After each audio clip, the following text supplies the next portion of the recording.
another print disability, which makes reading, holding a book, or turning a page difficult or impossible. The content is copyrighted by the respective publishers. For more information, please visit us on the web at nfradioreading.org. Welcome to Around Our Area, a weekly look at community newspapers from around Western New York.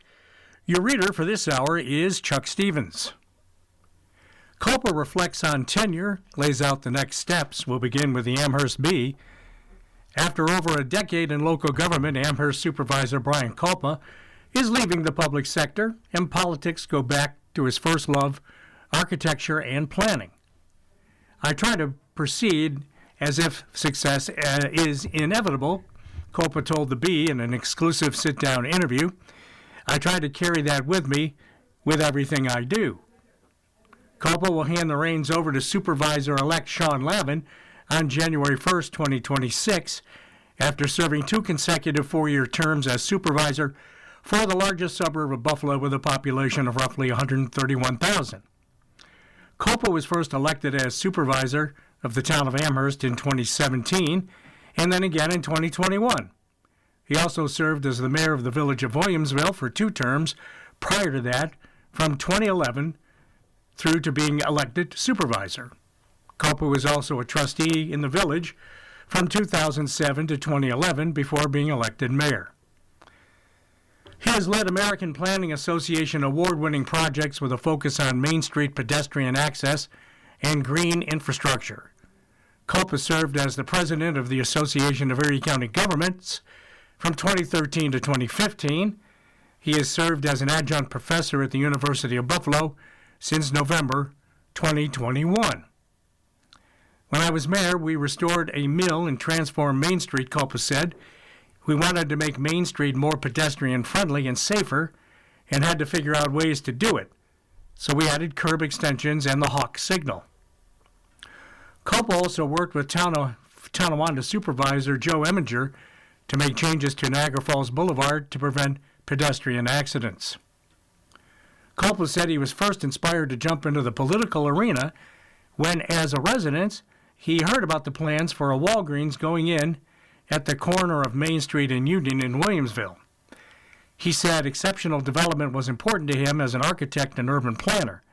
Plans called for getting rid of mixed use in traditional building.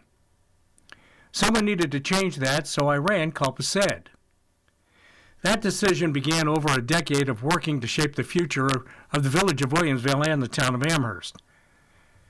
The overall property values in the town of Amherst have increased 60% since 2018 and put $2 billion in tax revenue since 2018, not counting the soon-to-open Costco and Dick's House of Sports or the Boulevard Mall redevelopment coming online.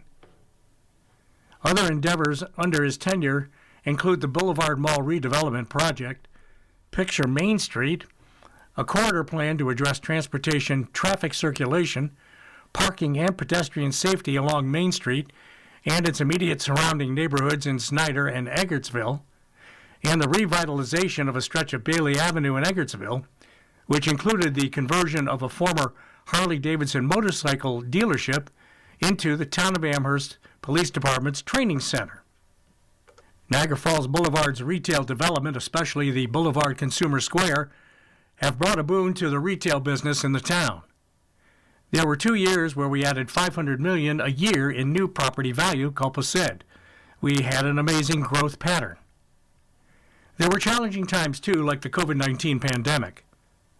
Even through curveballs like COVID, COPA said, we came out roaring like a lion at the beginning of 2020. Then everything changed a couple of months later with the COVID shutdown.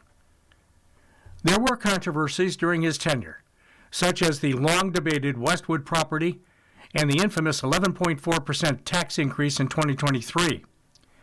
He said you have to adjust to unexpected challenges and move forward. I'm a big fan of the Grateful Dead, he said. They do a lot of improv with their writing. I try to remember we're only writing a chapter and not the whole story.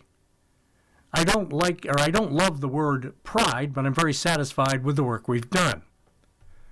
COPA said he never says never, but that he is done with working in government for now, He said he wants to continue to be an advocate in government for good projects and good government.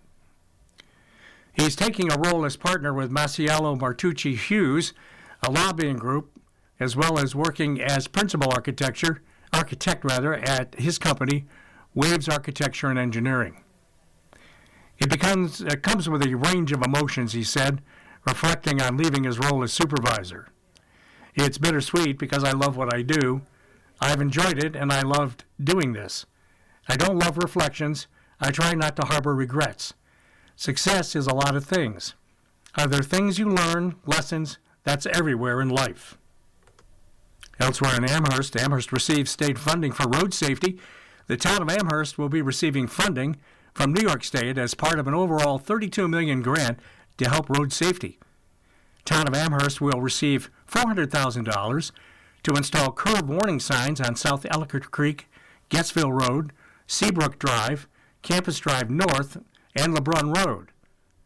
Governor Kathy Hochul announced on December 10th the award of more than $32 million to help local governments enhance safety on their roads by reducing instances of vehicles inadvertently straying from their lanes and lessening the severity of crashes that result from those instances. The funding is part of the State Department of Transportation's comprehensive safe system approach towards zero highway deaths and will report roadway improvements, including new guide rails, signs, and pavement markings in municipalities across the state. In New York State, 44% of crash fatalities occur when a vehicle departs its lane. Keeping New Yorkers safe is my highest priority as governor, and that includes making every effort to improve safety on our roads for driving and pedestrians, Hochul said. This funding gives local governments the resources they need to save lives by implementing improvements that keep drivers more aware and reduce instances where they stray from lanes, which can often have deadly consequences. One death on our roads is too many, and we will continue to invest in proven solutions to enhance safety and achieve our goal of zero deaths on New York roads. Striving to achieve a safe system approach towards zero deaths, the New York State Department of Transportation in the summer of 2024 released the Roadway Departure Safety Action Plan, which calls for a comprehensive approach to be undertaken by New York State DOT and its partner agencies to reduce fatalities and serious injuries that result when vehicles inadvertently depart their lanes on the roadway. Under the plan, New York State DOT is focusing on engineering improvements, public education and awareness campaigns, and the Governor's Traffic Safety Committee is coordinating law enforcement activities. Funding for these projects was made available through the Federal Highway Administration's Highway Safety Improvement Program, which is intended to support the design and construction of countermeasures intended to reduce roadway lane departures and lessen the likelihood that departure-related crashes cause death or serious injury. Such countermeasures include, but are not limited to, enhanced striping, curve warning signs, rumble strips, and median barriers. Today's announced funding complements an additional $90 million that has also been set aside for New York State DOT to make safety enhancements on roads in the state highway system. Western New York communities received $7.7 million in total from the state, including $6.6 million to install shoulders on Alden-Crittenden Road, Genesee Road, and Rapids Road in the towns of Alden, Clarence, Concord, and Sardinia. Next from the Amherst Bee, former Williamsville resident Robert Boneberg revisits his hometown to publish his latest novella, Morgan, a Chronicle, which takes place in Williamsville in the summer of 1974. I know Williamsville pretty well, especially in 1974, said Boneberg. I wanted to use a setting that was somewhat unexpected, but also a place that I knew and that I was comfortable using for the locales. People wouldn't expect that someone would cause such a great commotion in a place like this. The book follows the rise of fame of Morgan Marshall, a young preacher and faith leader who was worshipped by some and reviled by others, making him a controversial figure in Williamsville during the time. This story is told as a flashback from 2025, said Boneberg. It is from the perspective of the last of his companions who is still alive. He goes back to when he first met Morgan and tells the story of the summer of 1974, as well as gives an epilogue to say what happened between the years 1974 and 2025. Throughout the course of the book, several locations are used that will be familiar for both former and current Williamsville residents, as the locations have changed names over the years, but the descriptions let the readers know where exactly the story is taking place. Technically speaking, a lot of the places in the books are fictionalized, said Boneberg. Morgan went to Central High School. Well, that doesn't exist. He attended Williamsville Presbyterian Church, which doesn't exist. There are places like the big church and the big hospital that are in the book that are not explicitly named, but anyone who knows Williamsville will fully understand what those places actually are. One of the key locations of the book is Island Park, where not only the church that Marshall preached at resided, but also the specific spot he would walk to every day and pray. Along with the specific names of various locations being named, Boneberg made it a point to make Marshall himself ambiguous in the story, as he was a mystery during this time and many people thought so many different things about him. One of the last things mentioned in the book is that I don't care about the arguments about who he was, said Boneberg. Morgan was this or Morgan was that. It doesn't matter. For me, he is just Morgan. There's a little bit of ambiguity, and I am very interested to see how people react to the book and his character. Currently, the book is available to purchase for online and print editions. However, print editions will not be physically available until January 21st. I think it is a very accessible book, said Boneberg. It is simple in its presentation. I know the issues of faith or issues of theology are not generally simple issues, but this book makes it an easy read as it can be. I hope that people really enjoy it and think to themselves that this is something to think about and a character worth thinking about. Moving over now to the Clarence Bee. Maybe the biggest news in Clarence lately has been the opening of Trader Joe's on Transit Road. Some pictures in the newspaper on the front page showing town officials welcoming that new business. Also, burglary and attempted home invasions have been reported. After reports of attempted home invasions in Clarence Saturday evenings, law enforcement received a report of a smashed sliding glass door on Amy Lee Lane and discovered that items had been removed from the house.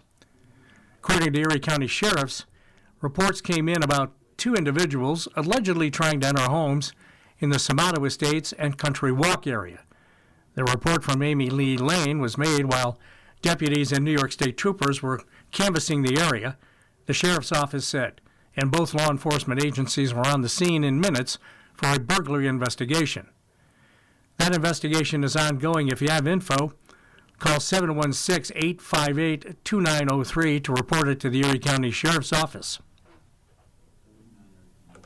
Next story, the town approves services for the rec center's design and bid phases. The town of Clarence hopes to have its first recreation center built by the end of 2027, and the town board approved agreements for some of the early work during last week's December 10th town board meeting. The center would be in the old highway department building on Goodrich Road near a new pavilion and pocket park, and the town plans to renovate the building to create the recreation center. We're proposing maple flooring in the multi-purpose gym area, which can accommodate pickleball, basketball, and volleyball. In addition to the multi-purpose sports courts area, this project is proposed to include administrative space, lobby, restrooms, and storage space. A second-floor mezzanine is being proposed for additional storage space, said town engineer Tim Lavocat, with the caveat that it is still very early in the process. There is also the potential for outdoor skating in the parking lot in the future, though a skating area is not guaranteed at this point. The town board anticipates a maximum cost of $6.2 million for the rec center, and one of last week's resolutions approved the town issuing up to $6.2 million in bonds to finance the facility. The board also awarded architectural and engineering design and bid phase services for the project and program, and design management services according to Lavacat. The approval covers services up through the design and bidding phases. In other town matters, the town board will hold 2 public hearings during its January 21st, 2026 meeting, one to consider Eurocharge New York's requested permit for an automotive repair and performance facility at 5844 Goodrich Road, and one to consider GMA Concrete Design's requested permit for outside business storage and operation at 9377 County Road. Renee Reedy expressed concerns about a grant-funded project to install sidewalks near her property on Sheridan Drive, which would involve removal of decades-old trees her family had planted around their home in the public right-of-way. Town engineer Tim Lavacat said that a condition of the grant requires sidewalks to be installed on both sides of the Sheridan Drive ramp for the sake of connectivity. In response to Reed's belief that few, if any, people would use the sidewalks, Lavacat described the sidewalk installation as a project for the future, as there will be many incoming tenants at nearby locations like the former Eastern Hills Mall. He also offered to meet Reedy at the property to discuss the matter on site. The board approved a permit for a December 21st fireworks display at Millen Road, and the board approved the annual road resolution for the town highway inventory of 2025 accepted streets. Let's step back in time from the Clarence Bee out of the past, 135 years ago, December 18th, 1890. The fair for the benefit of the Disciple Church of Clarence at Guise's Hall will continue Thursday through Friday. It is just the place to buy your Christmas presents at reasonable prices and get a first-class supper. A dispatch from Chicago on Tuesday states the following telegram was received at Army headquarters on Monday evening. Sitting Bull was arrested this morning at daylight by Indian police. Friends attempted his rescue. Fight ensued. Sitting Bull, his son, Blackbird Catch Bear, and 4 others were killed, also 7 Indian police. Captain Fletcher, 8th Cavalry, arrived just in time with 2 troops and Hotchkiss and Gatling guns, drove Indians away and secured the body of Sitting Bull. As a rule, all animals are clean by nature. Even pigs will keep clean if they are not confined in a pen or yard. A country store in Arkansas is defended by a spring gun, which has caused the death of 7 robbers in the last 4 years. The owner advises the fraternity to tackle something else. Promises are moral obligations. To disregard a promise, understanding all that it meant when making it, is the same as telling a deliberate falsehood. We have no right to make a promise without meaning to keep it. It's our business to understand what we are all about. 110 years ago, December 16th in 1915, the past week the realization has been brought to us that it is really winter. Snowfalls have been frequent and good sleighing is now being enjoyed. The Niagara Falls Poor Master reports that every able-bodied man who wants work can find it. Miss Bessie Gillings of Akron spent Sunday with Miss Serena Parker. The Monday Club will be entertained by Miss Rose Engelhart and Mrs. W.R. Lawfer at the home of Mrs. Loeffler. The play given in Williams Hall last Saturday night by the young people was a complete success. Each part was well taken and showed that a lot of hard work, earnest work, was put into it. Mrs. J.W. Shetler, who had charge of the rehearsals, is to be congratulated on her good work. The net proceeds amounted to $53, which will be given to the fire company. 85 years ago, December 19th of 1940, new officers of the Clarence Juvenile Grange were installed on Friday by Mrs. Thomas Ingram and her associate officers. Miss Bernice Dagler is matron, Peggy Crittler is assistant matron, Daniel Nichols was installed as master. And 60 years ago, December 16th in 1965, Candlelight and Music is the theme for the annual Snowball sponsored by Nativity of the Blessed Virgin Guild, to be held on January 28th at the Brookfield Country Club. Mrs. Angelo Marinacca is chairman, and Mrs. J.R. Batt is co-chair. The Town and Country Garden Club will hold a Christmas party and buffet this evening at Chestnut Hollow Inn in Clarence. Mrs. Arthur Collins, county chairman, will be the honored guest. Opening December 23rd at Shine's Granada Theater, 3176 Main Street, Buffalo, Charlton Heston, and Rex Harrison in the Agony and the Ecstasy. And a final note from 1965, for sale, a Royal Signet portable typewriter with a beige carrying case was going for $30. We'll turn our attention to the Cheektowaga Bee now. In a sad note, a resident killed in a fatal apartment fire. A 62-year-old male pronounced dead following a fatal fire at an apartment complex at 17 Williamstown Court. According to Cheektowaga Police, life-saving measures were performed by representatives from multiple fire districts. Upon the victim's removal from the building, the male pronounced dead after being transported to Erie County Medical. Police and fire dispatch received an emergency call for smoke-filled hallway in the complex just after 11 p.m. Responders from the Doyle Fire Company and Cheektowaga police officers arrived at the scene within minutes and began evacuating residents out of the building. The fire was located as being contained to one apartment, of which the 62-year-old male was the resident. Firefighters from the Doyle Fire Company were able to quickly extinguish the fire with assistance from other responding agencies. According to Doyle Fire Company Chief Don Zamugala, damage from the fire was largely contained to the apartment involved, though the unit below sustained water damage to an unknown extent. Residents were able to return to their units after the fire was extinguished. The source of the fire not yet determined. Per standard procedure, detectives from the police department were called to the scene and the investigation is ongoing. However, at this time, the fire is not being considered suspicious. Citizens with information about the incident are advised. Call Cheektowaga Police at 716-686-3505. In other town news, Town Board says Highway Superintendent violated state law and misused funds.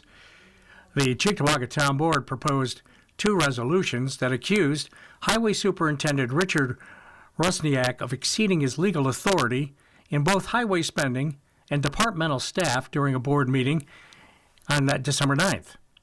The proposed resolutions were sponsored by Republican Cheektowaga Town Council members Diane Benakowski, Anthony Filipski, Vernon Thompson, and Barbara Bakowski. The first resolution that says, under New York State Town Law 284, the Town Board and Highway Superintendent are required to annually execute a written agreement specifying the highway repair and improvement projects to be undertaken during the fiscal year, as well as the amount of funds allocated to each project.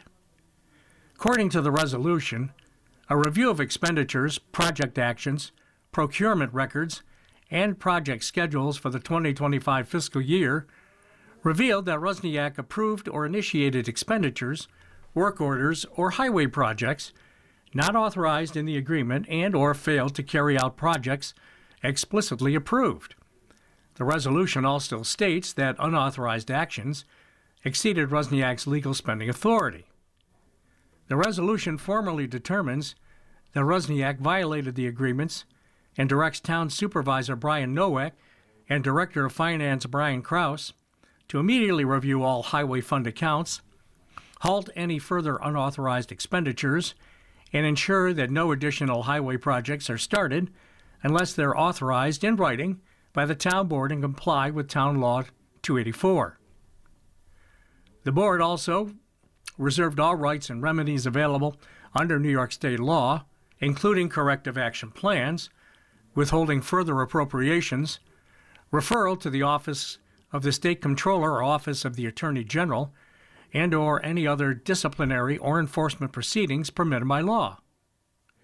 Menzakowski said all Rusniak had to do was approach the board and ask to amend the agreement so he could micropave South Creek Drive, Countryside Lane, and Roycroft Boulevard. She said those are the only streets the department worked on that violated the agreement. Maybe there's others out there, she added. Democratic Council member Brian Pilarski said he doesn't disagree with the purpose of the resolution, considering Wozniak micropaved streets that weren't approved, was warned, and then did 2 more streets after. The resolution unanimously passed. The second resolution states that at the February 25th, March 11th, and April 22nd, 2025 Town Board meetings, Wozniak submitted resolutions seeking the appointment of an additional automotive mechanic working crew chief, also known as a working crew chief. The Town Board rejected the request at all 3 meetings, citing that the 2025 adopted highway budget no longer included funding for 6 working crew chief positions. However, upon the retirement of General Crew Chief Tony Lewandowski, Wozniak appointed Mark Carantino to fill the General Crew Chief position. As a result, the working crew chief position previously held by Carantino was eliminated from the 25-26 adopted highway budget. The 2025 and 26 budgets, as approved by the Town Board, provided funding for 5 working crew chiefs and 1 general crew chief, with no additional positions or budgetary appropriations authorized beyond these titles. During recent contract negotiations with the Town of Cheektowaga Supervisory Unit Union, culminating in the ratification of a new collective bargaining agreement, the town successfully negotiated a reduction in the minimum staffing requirements to 19 employees. This change saves the town hundreds of thousands of dollars annually through eliminated positions. The resolution states that despite these cost-saving measures, Wozniak continued appointing and paying individuals in positions that were not authorized or budgeted for in the 2025 and 26 fiscal years. The resolution describes Wozniak's actions as reckless fiscal behavior, noting that they have cost the town hundreds of thousands of dollars in unnecessary and unapproved expenditures.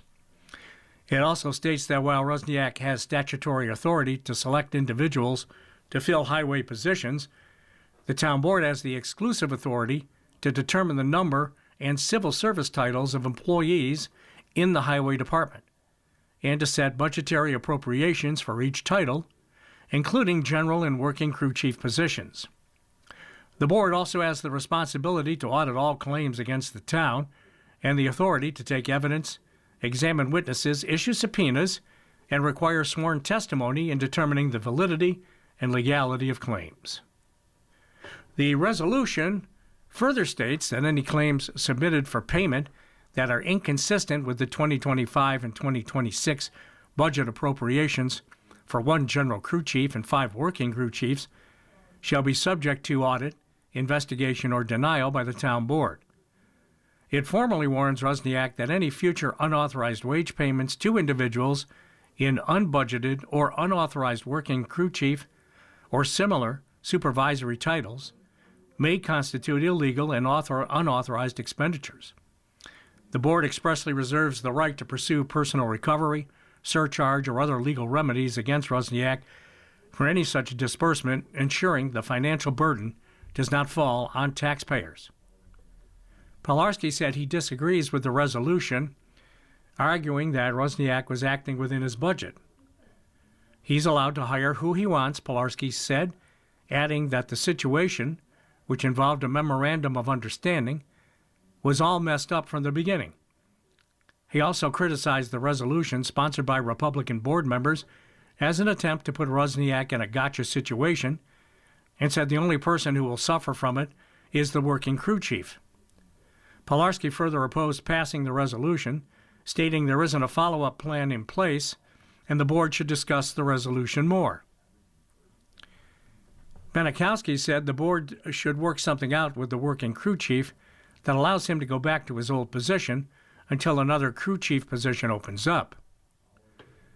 Filipski said he agrees that the resolution could potentially result in screwing the working crew chief, but he said the highway department should have thought about that when the board kept rejecting Wozniak's submitted resolutions. The town board voted 3-3 on the resolution. Diane Benikowski, Anthony Filipski, and Barbara Babakowski voted yes on the resolution. Nowak, Thompson, and Pilarski voted against it. Michael Jaminski was absent and has not been at recent meetings. The Bee has reached out to the Highway Department for Rusniak's thoughts on the resolution. Let's take a trip back in time. Out of the past, 35 years ago, in Cheektowaga, the Desiderio family, this is back in 1990, proposed several changes to its Liberty Park Hotel Entertainment Complex planned at 2911 William Street in Cheektowaga, including moving the nightclub called Impacts to Gingen's South Ogden in Buffalo and building a buffer zone around all sides of the property except the north, which faced William Street. Several Cheektowaga families with relatives serving in the armed forces in the Middle East for Operation Desert Shield said they were not planning big celebrations for the holidays. Janice Kelly of Leonard Post Drive was elected the new Cheektowaga Republican Town Committee chair, replacing longtime chair Valerie Luth, who declined to run. Kelly was a GOP town board candidate in 1979 and 1983. Brinks Incorporated offered a $100,000 reward for information leading to the apprehension of the people who robbed about $1.5 million from one of its trucks at the Walden Galleria Mall in Cheektowaga on December 11th, 1990. All right, let's move over to the Lancaster/Depew Bee. Dickman celebrates law enforcement personnel senior center upgrades and a new turf field at the final board meeting. Adam Dickman's second and final term as a Town of Lancaster council member is winding to a close. Attending his final meeting Monday, December 15th, Dickman chose not to seek re-election this past November. 8 years went by very fast, I'll say that, Dickman said. I think I did the best I could, and we always had a good group of people on the board. Dickman said his time on the board had both its fun and stressful moments. He added that he enjoyed making friends along the way and watching the careers of town employees progress, including that of Lancaster Police Chief Bill Gummo. I've known him for years, and it's been fun to watch him move up from patrolman to chief. We've done so much over the last 8 years, Dickman said, especially the last year with the help of the current board and supervisor with all the improvements to the buildings, the senior center, and that turf field that's just amazing. Dickman endorsed incoming councilmember Tom Anicola. I have a lot of faith in him. He's a great guy. Dickman concluded by thanking his wife, family, friends, and all the department heads. We had the best police department, the best highway department, the best parks department. You can't argue with that.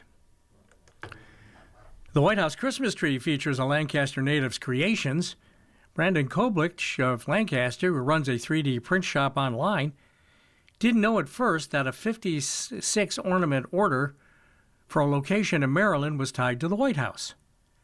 It was kind of an interesting request, he said, speculating that the ornaments, adorned with state or territorial birds and flowers, might be for some type of school display.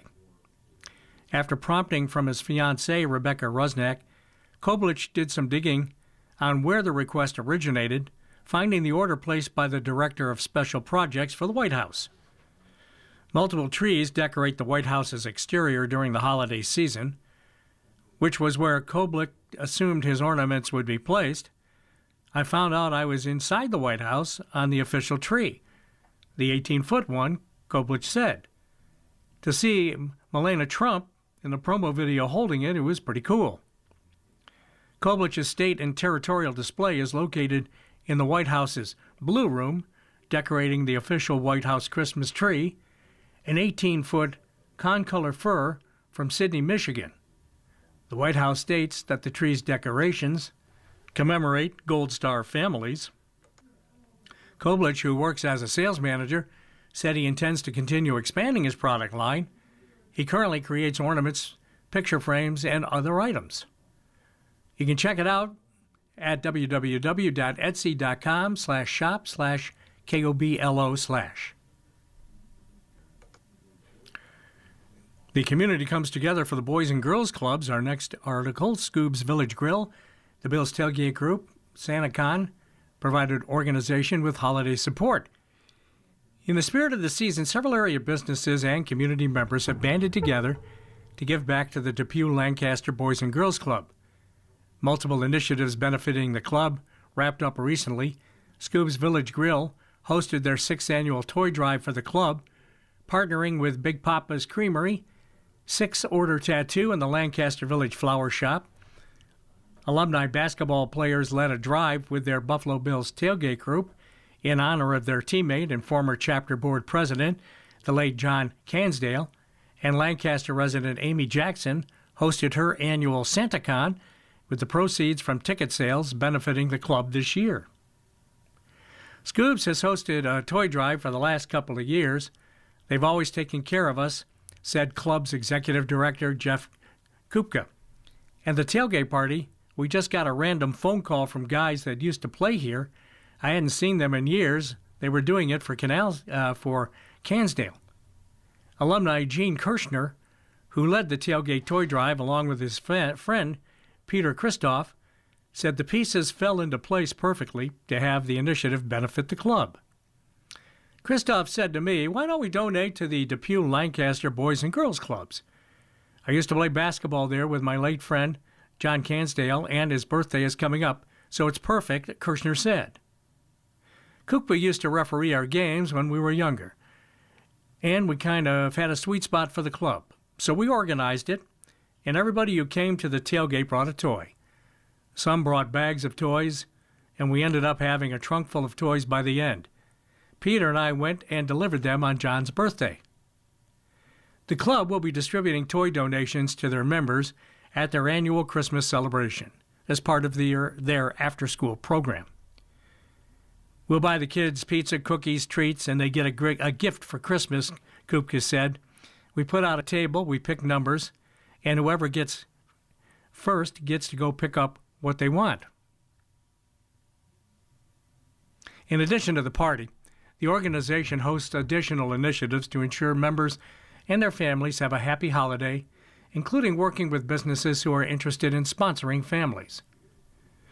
It's really cool to see how many people actually call and reach out, Kupka said. Anything from, "Hey, I got this sweatshirt for a boy, can you give it to someone?" to a company that wants to adopt a family.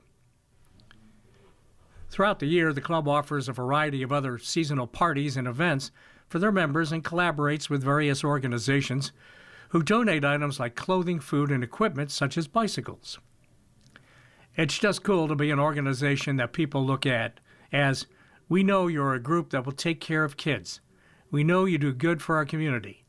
So let us work with you to make sure we take care of the right kids," Kupka said. There are all kinds of things that people don't even realize that we do. Jackson's SantaCon raised $13,800 for the Boys and Girls Club, half of that through ticket sale proceeds, with the other half coming from an anonymous donation. Jackson said this amount nearly tripled the donations raised during last year's first ever SantaCon, benefiting the Lancaster Youth Bureau. In total, Jackson said that somewhere just over 500 tickets were sold to the event, which shuttles attendees between different local establishments to enjoy food and drink specials, all while dressed in their most festive costumes. For Jackson, it's all about amplifying that Christmas spirit for everyone to enjoy. I love Hallmark and I love Christmas. I watched a Hallmark movie that was all about a SantaCon. I just decided to bring it to life for the village of Lancaster, she said. At one point, my friend looked at me and said, "Amy, look what you did. It's all Santa hats." I was completely overwhelmed and flattered by all the people that came together, Jackson said. Every single restaurant was packed. This was really great to bring in some business. If you'd like more information about the Depew Lancaster Boys and Girls Club, you can be found online at www.depewlancasterbgc.org. In Lancaster, Pack Windows highlights Lancaster's past with new heritage display. Performance Advantage Company, known as Pack on West Main Street, has taken window shopping to a new level with the debut of Heritage Windows. It's a unique historical display projecting hundreds of vintage images from Lancaster's past. Last month, the West Main Street business partnered with the Dick Young Heritage House to transform two of its storefront windows, located under the familiar green awnings at 12 West Main Street, into a dynamic nighttime gallery. Using smart glass technology, the display projects a rotating collection of photos, some dating back to the 1890s, that come to life each evening for passerbyers. Each image includes a year and description when available, offering a glimpse into life in Lancaster during simpler times, like when children walked to school, horses were the primary mode of transportation, and West Main Street was a bustling shopping corridor. In the warmer months, visitors can even enjoy the view from nearby outdoor seating. The project was spearheaded by Chris Young, chairman of the Dick Young Heritage House, a nonprofit organization founded by the late Dick Young in 2021 to preserve and share Lancaster's history. This gives busy visitors to Lancaster a chance to pause, reflect, and connect with the generations who shaped the village, Young said. Each image tells a story, sparking memories and reminding us that Lancaster's proud heritage is not just preserved in archives, but alive and well in the very streets where it all began. There's nothing like this in the area. The photos, part of the town historian's collection, feature everyday scenes of Lancaster's early residents, including family farms, firefighters, neighborhood gatherings, and the village's historic storefronts. Organizers hope the display will inspire community members to contribute more photographs to celebrate and expand the collection. Donations of historical photos can be made directly through the Heritage House website, www.dyheritagehouse.org. Performance Advantage Company's Main Street building adds another layer of nostalgia to the project. The site was once home to G.C. Murphy's Variety Store, a beloved local business that operated from 1929 to 1990. With heritage windows shining nightly in downtown Lancaster, the community's shared history continues to light the way forward. A community note in Depew, the Depew Community Center, located at 570 Gould Avenue, has opened its Care and Share Corner in the Depew Community Laundry. The newly renovated space will provide personal care items, diapers, household cleaning supplies, and over-the-counter medications to Depew residents. All items in the Care and Share Corner are donated by individuals and businesses, available at no cost to those in need. Donations of needed items is always welcome. To view the hours of operation at the closet, check out the DCC online, www.depewcommunitycenter.org. The DCC can be reached by phone, 716-263-3406. Also in Depew, a teen sentenced for Depew shooting. Mikhail Abdul-Jalil, 18, of Depew, was sentenced December 11th before youth part judge Brenda Friedman to 5 years of incarceration, followed by 5 years of post-release supervision. The defendant was denied youthful offender status. On Wednesday, May 7th at approximately 6:15 p.m., the adolescent offender, with the intent to cause the death of another person, shot a 20-year-old female victim with an illegal firearm outside a store on the 5100 block of Broadway in the village of Depew. The victim was transported by ambulance to Erie County Medical Center, where she was treated for serious physical injuries. The offender, who was 17 years old at the time of the incident, was arrested by police later that evening. In October 2025, Abdul-Jalil pleaded guilty as charged to the indictment, which included 1 count of attempted murder in the second degree, which is a Class B violent felony, 1 count of assault in the first degree, also a Class B violent felony, 1 count of criminal possession of a weapon in the second degree, Class C violent felony, and 1 count of assault in the second degree, a Class D violent felony. An order of protection was issued on behalf of the victim, effective through December of 2033. And an interesting article from the Chamber of Commerce, Jeffrey Zeplowitz, The Penny, 1795 through 2025. As you may have already heard, the United States Mint recently ended production of the 1-cent Abraham Lincoln penny after a run over for 230 years, or dating back to the year of 1795. That's right, folks. As calls for the penny's demise had grown over the years, due to the high production cost, which was as much as 4 to 5 cents to produce 1 penny. 2025 is now the last year of the penny, with those still in circulation the last of its kind. Now the question for those small businesses in Lancaster, Depew, and Alma is how to react to this new economic reality, and will there in fact be a penny shortage at some point? And that answer is yes, and it's already happening to businesses across the country. When checking with a few local banks in the area, I was informed that they have not received any 2025 pennies as of a few weeks ago. Recently, the penny's death literally hit close to home during a recent visit to a local bagel shop's drive-through window. The young woman told me she was short on change, and said she would round up. While I hate dealing with pennies these days, I did not mind. However, I know my grandma Millie, who grew up in Depression area Buffalo, would have been aghast that this merchant was taking 3 to 4 cents out of her pocket. I have heard that some businesses will be rounding down to help customers, while other businesses will be rounding up. However, both these business models only affect those paying in cash and not with credit card purchases. Recently, I visited a local bank that had a one-sheeter explaining the bank's future policy. This sheet explained that branch and client penny orders will be adjusted as needed, and if inventory is depleted, no new orders will be filled. When branches run out of pennies, branches will round cash payments up to the nearest 5 cents. So now it would seem that both business and customer need to be aware of this new reality and how they will both proceed, rounding up or rounding down. That's the question. Thankfully, this new reality will allow the United States to make an immediate savings of $56 million. However, if extra nickels are now to be relied on, they are even more expensive to make than the penny. Perhaps the U.S. Treasury can round up to a Roosevelt dime, which only costs 6 cents to make and distribute.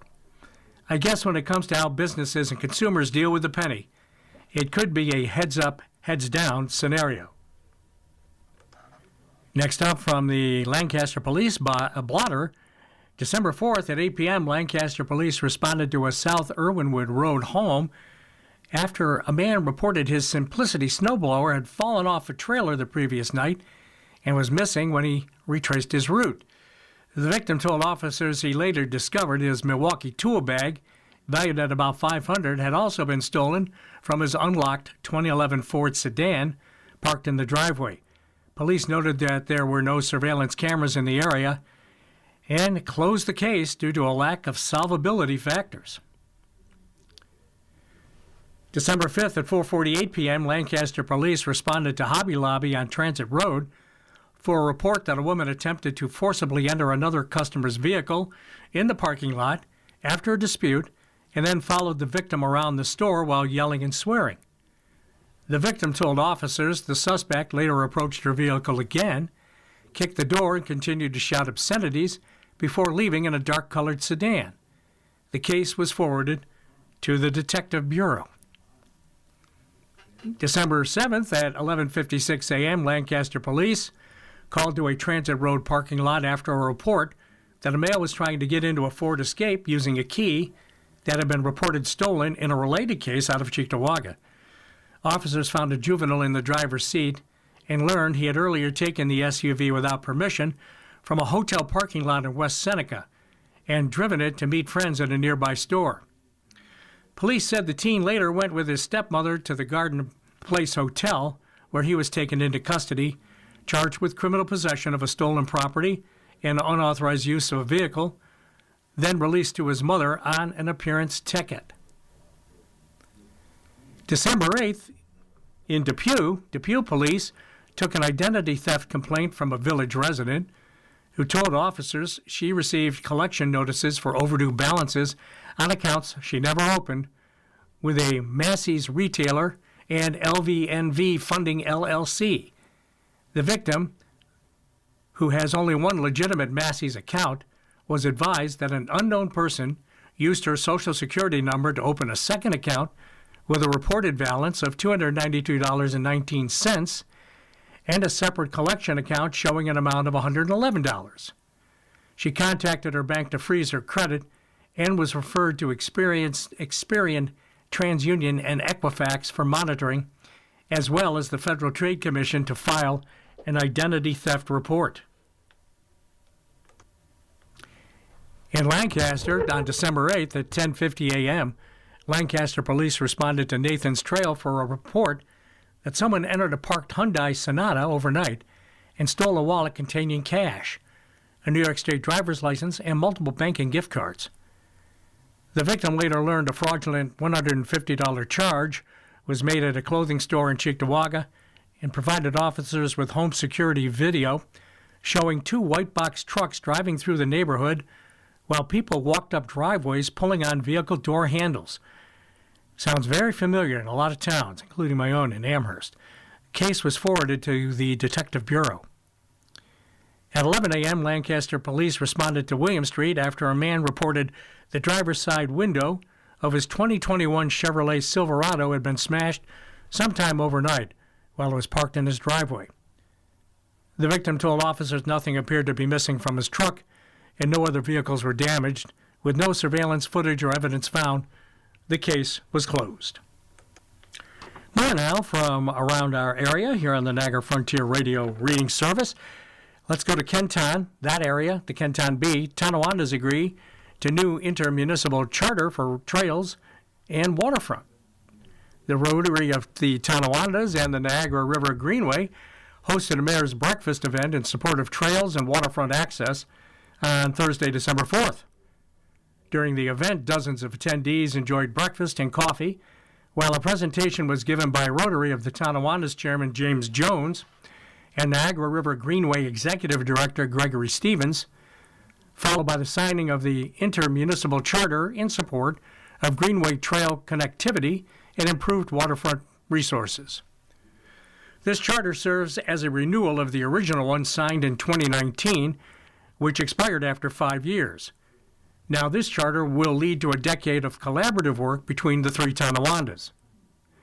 It is a collaborative on everything related to waterfront development and recreational trail connectivity, said Stevens. Trails aren't any good if they don't connect to something else. We have bicycle trails, walking trails, and blueways and greenways to take advantage of our waterfront resources. City of Tonawanda Mayor John White, City of Tonawanda Mayor-elect William Strasburg, City of North Tonawanda Mayor Austin Tylick, and Town of Tonawanda Supervisor Joseph Eminger were all in attendance for this event.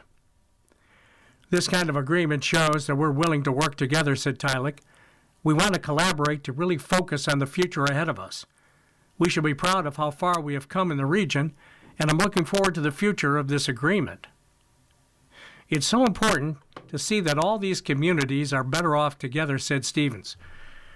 There have been so many stories between the Tonawandas, fierce rivalries for the football teams, kids fighting on the bridge.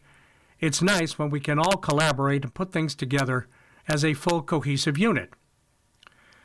After the presentations and brief words from the special attendees, White, Tylick, and Eminger finally signed the 5-year renewal agreement for the intermunicipal charter. One thing that is critical that the state wants to see before they pour their money into an individual municipality is collaboration, said Stevens. It is the fact that they are not just in it for themselves, but they're trying to benefit the larger communities. Greenway Trail is sort of a symbol of that. It is not the most important thing that the Tonawandas are doing, but it's a really good starting point.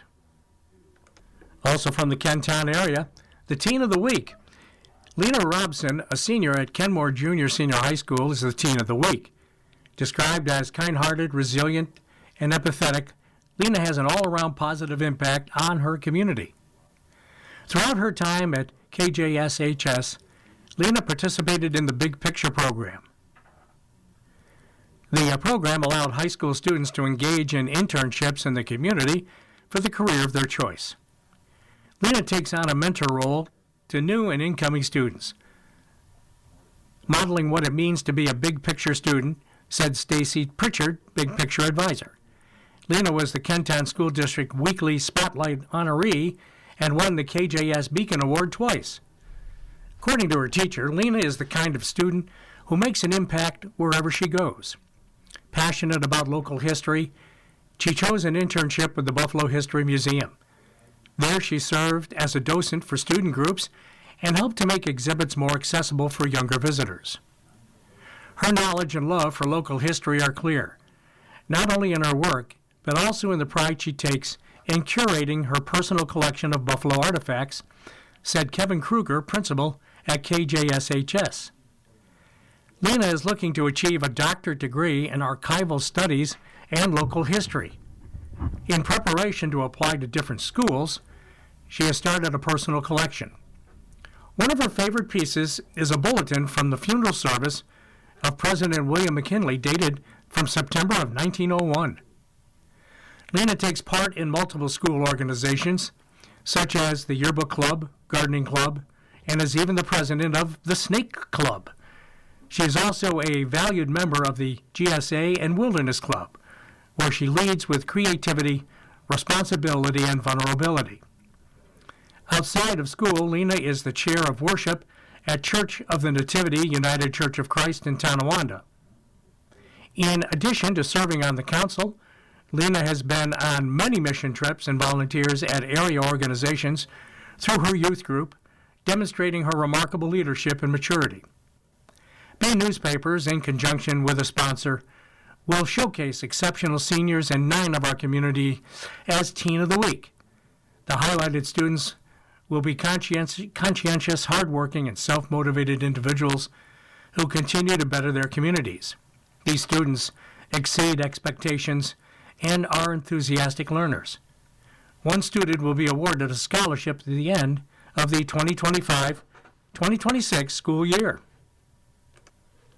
Turning now to the Kenton Police blotter in the village of Kenmore on Friday, December 5th, a man called to state that he was having trouble with his intoxicated brother, who was bothering him and throwing up food. Patrols reported that the brother was not intoxicated, nor was he throwing up. He was advised to keep his TV volume down, low, and not bother his brother. On Saturday, December 6th, a man called to report that his child's mother was trying to take his daughter to France. Daughter was upset because she did not want to go. He believes the mother has some mental health crisis. Patrol reported that the mother did not answer the door or the phone. Patrol advised the father to follow up with family court.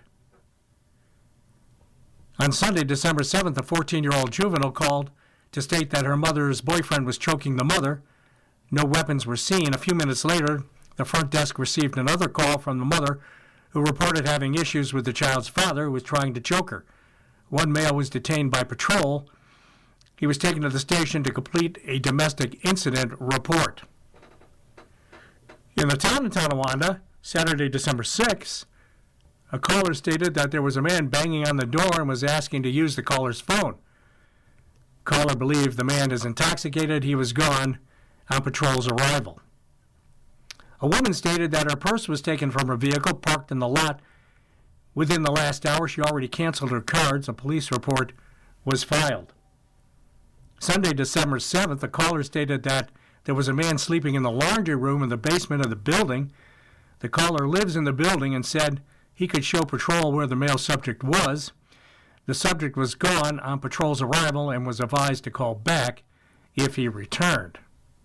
December 9th, caller stated that there was a delivery truck on the property making loud noises.